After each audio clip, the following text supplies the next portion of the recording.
Hello বন্ধুরা, তোমাদের সাথে আবার নতুন ভিডিও শেয়ার করতে আমি চলে আসলাম।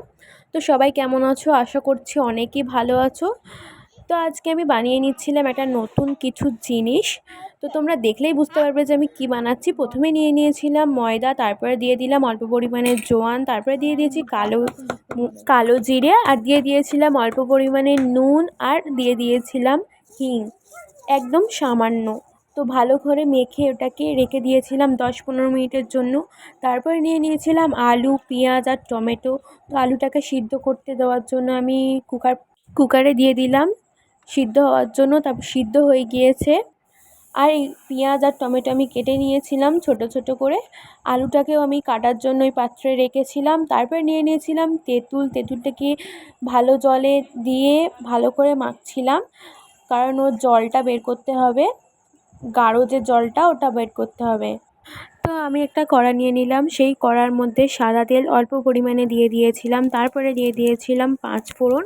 তো ওটা হালকা লাল হয়ে যাওয়ার পরে সেই গোলা টক ঝোলটা তেলের উপরে দিয়ে দিতে হবে হালকা আঁচ করে, নাহলে চারিদিকে ছিটাবে। দেখতেই পাচ্ছ তোমরা, আমি দিয়ে দিলাম।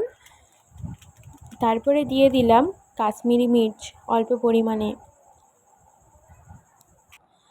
আর দেবে সামান্য পরিমাণ চিনি, আর দেবে টমেটো সস, তাহলে টেস্টটা বেশি বাড়বে। আর দিয়ে দিয়েছিলাম চাট মশলা, একদম অল্প আছে এই সসটি বানাতে হবে। তো দেখতেই পাচ্ছ আমার অনেক সুন্দর হচ্ছে, আমি একদম হালকা আঁচ করে রেখেছিলাম। তো দেখো আমি আলুটাও কেটে নিলাম। তারপরে সেই ডোটাকে নিয়ে আমি এমনি ছোট ছোট লেচির মতন বানিয়ে নিয়েছিলাম। তোমরা চাইলে বড় কিছুতে বেলে সেটাকে অন্য জিনিসের সাহায্যে কেটেও নিতে পারো। তো আমি যেমনভাবে করছি তেমনভাবেই করার চেষ্টা করো। তো একটা কড়াতে আমি সাদা তেল দিয়ে দিয়েছিলাম, সেই কড়ার মধ্যে এবারে দিয়ে দেবো। ততক্ষণ আমার তেলটা গরম হচ্ছে। তো আমার চাটনি একদমই রেডি, তোমরা দেখতে পাচ্ছ। আমি অল্প পরিমাণ জল দিয়ে আরেকটুখানি সুন্দর বানাবো।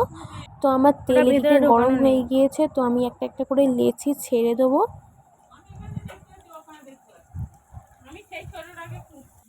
তো গ্যাস একদম লো ফ্লেমে রেখে আস্তে আস্তে ভাজতে হবে। তো আমি সুন্দর করে ভেজে নিচ্ছিলাম। বলো তো তোমরা এটা কি বানাচ্ছি, কমেন্ট করো। ভিডিওটা পুরো না দেখলে আমি বলবো না যে এটা কী বানাচ্ছি। তোমরা কমেন্ট করো যে এটা আমি কী বানাচ্ছি। হ্যাঁ, আর তোমরা চাইলে একটা করেও ভাজতে পারো। আমি যেহেতু আমার অনেকটাই লেট হয়ে গিয়েছিল, তো আমি অনেক কটা করে ভাজতে দিয়ে দিয়েছিলাম একদম লো ফ্লেমে রেখে, তাহলে জিনিসটা সুন্দর হবে।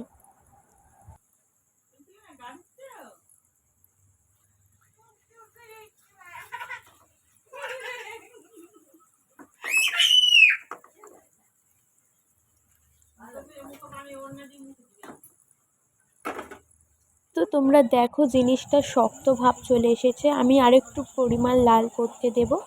তো আমার জিনিসটা একদমই রেডি। তো আমি একটা পাত্রে তুলে নিলাম। এবার হয়তো বুঝতে পারছো যে আমি কি বানাতে চলেছি। তো অনেক মুচমুচে হয়েছিল, সেটাই তোমাদের সাথে শেয়ার করলাম। আর সেই আলু, পেঁয়াজ আর টমেটো কাটা ছিল, ওটাকে এবার ভালো করে মিক্স করব। বিট নুন দিয়ে চাট মশলা দিয়েছি, আর দেব জিরে মরিচের গুঁড়ো, আর অল্প পরিমাণ লঙ্কা গুঁড়ো, আর সেই চাটনিটা তো দিয়ে ভালোভাবে আমি মিক্স করব। তোমাদের কাছে যদি চাটনি বানাতে না ইচ্ছা হয়, তাহলে তোমরা টমেটো সস ইউজ করতে পারো। টমেটো সস দিলেও খুব টেস্টটা বাড়ে।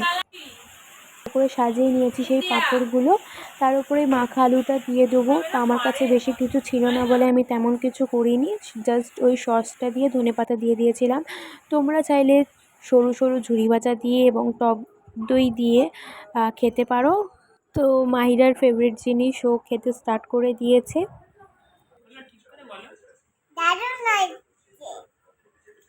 তো আমার নতুন নতুন জিনিস বানাতে অনেকই ভালো লাগে। তোমাদেরও যদি ভালো লাগে তোমরাও চেষ্টা করো। আবার দেখা হবে কোনো নেক্সট ভিডিওতে। টাটা।